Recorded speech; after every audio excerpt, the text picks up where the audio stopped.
ज्ञान योग है। दैवी ऐसा गुणमयी मम माया दुरत्यया मामेव ये प्रपद्यन्ते माया में नाम करते। भगवान ने ज्ञान के साथ में विज्ञान इसलिए जरूरी बताया कि हमें जब तक के ठीक ठीक ज्ञान ना हो जाए हमारे जीवन में कई प्रकार के उलझन आ जाती है। तो इसलिए हमें ज्ञान भी होना जरूरी है और विज्ञान भी होना जरूरी है। संसार में दैवी ऐसा गुणमयी दोनों चीज मिली हुई, जड़ चेतन गुण दोषमय विश्वहीन करता।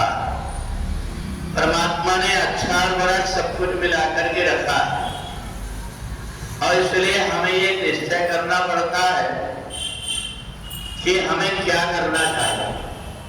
अगर हमारी बुद्धि हमारे अगर ठीक ठीक प्रकार से प्रकाशित नहीं हुई है तो हम अज्ञान में भटक जाते हैं। व्यक्ति अध्यात्म एक बहुत विस्तृत चीज है जिसको संस्कृत अर्थ में नहीं लिया जाता। परमात्मा की भक्ति से किसी को कोई नुकसान नहीं होता, बल्कि फायदा भले हो जाए परंतु नुकसान नहीं होता।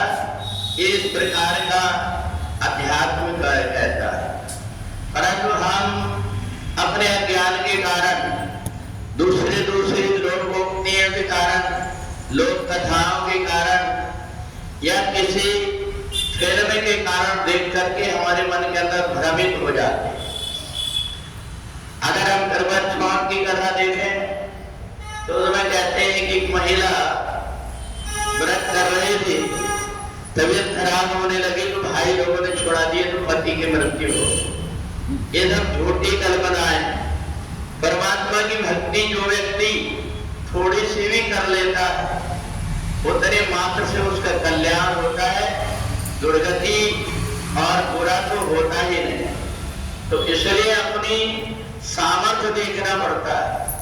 हम सामर्थ्य अगर देख करके कोई काम नहीं करेंगे तो हमें उलझन में पड़ जाते हैं। और यही भगवान ने ज्ञान और विज्ञान का, आपने सब प्रकार की बात सुना समझा, परंतु बुद्धि से विचार करके देखो कि तुम्हारे शरीर की क्षमता के अनुसार तुम्हारे लिए क्या करना ठीक है। ऐसा व्रत करना जिससे खुद बीमार पड़ जाओ या ऐसा काम करना जिससे हमारा भी और दूसरों का भी फायदा हो। दैवी ऐसा गुणमयी मम माया दुरत्या मामेव ये प्रपद्यन्ते माया में नाम करन्ति। यह संसार में भगवान की माया ने सबको उलझा करके रखा और इसलिए हमें समझ समझ के ध्यान रखना पड़ता है।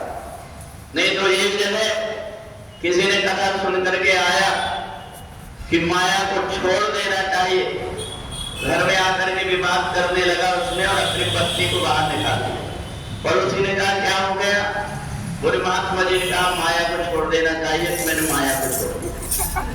तो जिस प्रकार से हमारे मन के अंदर भ्रम पैदा ना हो, इस प्रकार से अध्यात्म एक ऐसा सूत्र है जो हमें जीवन जीने की कला सिखाता है। हमें समझना पड़ता है अटपट वाणी कबीर की झटपट लगी न जाए, जो आपको झटपट लगे तो सब खटपट मिट जाए। हमें बुद्धि से विचार करके प्रत्येक कार्य करना चाहिए और जो बुद्धि से विचार करके काम करता है उसको बाद में पछताना है। वृंदावन बिहारी